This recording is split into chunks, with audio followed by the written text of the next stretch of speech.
My friends in Florida, our lawn is looking a little crunchy out there, feeling a little crunchy. What's up, guys? Meteorologist Jonathan Kegges with you, and we are talking about the drought in this video. It has intensified since the last time we talked, and it's likely going to get worse in the short term before it gets better. We're also pinpointing a heat wave coming for the upcoming weekend that's going to put a lot of interior Florida anyway back into the low to mid 90s. And then we're going to look at the long-range trends on if this is going to get better. Of course, this is Florida's dry season. We are expected to be on the drier side. It's just been really dry, even drier than what it should be for the dry season. So we are going to take a look at that as well, long range. Here is the latest drought monitor. These come out every Thursday from the United States Department of Agriculture. And you see a lot of brown on your screen here through the state of Florida. That is a moderate drought. The update here that was certainly concerning and was expected because of how dry it's been. Again, if you live in most of the Florida Peninsula, you know exactly what I'm talking about. But you see this color here from about the west of Daytona Beach that includes Astor into Eustis, Lake Catherine, just north of Sanford, Lake Monroe, into Deltona, DeLand, DeBerry. We are now considered to be in a severe drought. This is likely the worst drought we have seen since way back in 2017. Again, at least in terms of that severe drought popping up. So this is something we're going to watch closely. Of course, this is also continuing to be Florida's wildfire season until we get that wet season started, climatologically speaking anyway, in a couple of months. In terms of the rainfall the state has picked up, we're going to bounce around to a couple of cities here. Orlando, since 2023 has started. So this is going back to January. We've only picked up 1.89 inches of rain. All right, that is about 5 inches below where we should be. So again, this is our dry season, but we are way below where we should be even in the dry season. Miami, we're the only one in the green there, coming up at about a half of an inch above normal. We picked up a little more than 6 inches of rain on the year so far. Tampa, 2.36 inches. That puts us way back in the red as well, about 4 3/4 inches below normal. Fort Myers, we were also considered to be in that severe drought, only picking up 1.5 inches of rain for the year so far. That puts us about 4 1/4 inches below normal.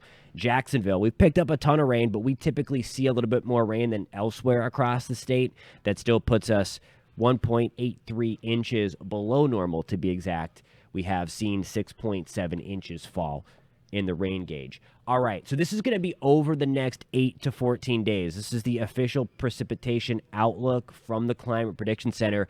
And you see where the bullseye is anyway for above normal precip over the next 2 weeks. That's going to be in parts of the Tennessee River Valley towards Mississippi, into parts of Tennessee, Virginia, Kentucky, the Deep South. A little sliver of that works its way into the northern part of Florida, the Florida Panhandle, Jacksonville area. The rest is in that kind of gray color. So we can expect average precip. So don't expect the drought in Florida to improve significantly over the next 2 weeks. It will likely slowly get a little worse in those areas that I just showed you that are in that severe drought category.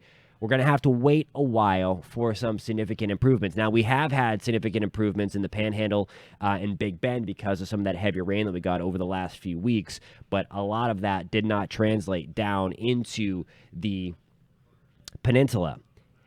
What will also help in the short term to make the drought worse is going to be the crazy heat that comes down the pipeline. Average high temperatures this time of the year, at least in central Florida, are hanging around 80 degrees. And you see as we fast forward to Saturday afternoon, we had that early summer-like heat building again. Temperatures are going to flirt with 90 degrees in Orlando and Port St. Lucie, low 80s in Miami, a little bit cooler as we're going to have some of that cloud debris from a nasty thunderstorm outbreak in the Deep South. If you want to learn more about that thunderstorm outbreak, you can click that little thing that pops up there in the video. That'll take you to another video. And also, if you do like tracking weather, consider subscribing to that.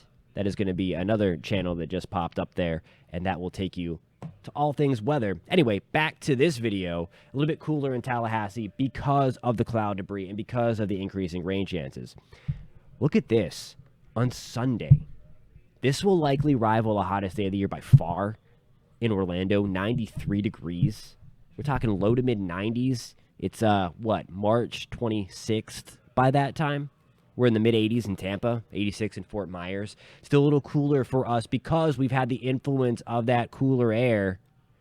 We have a weak cold front that's draped across the parts of the northern tier of Florida. Towards Tallahassee, certainly Pensacola, we're going to be in the 60s. So an insane temperature divide as well from Orlando to Tallahassee, and especially into Pensacola. New Orleans going to be back into the mid-70s.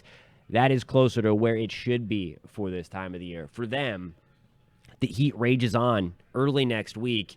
That's 91 in Orlando, Port St. Lucie, Miami. What's going on? 83 degrees, 88 in Fort Myers. So it is going to be really, really hot in the Florida Peninsula. It's going to be on the cooler side, though, towards the Panhandle. Nonetheless, we'll finally cool down as we move into Tuesday. That front finally at least moves down through central Florida.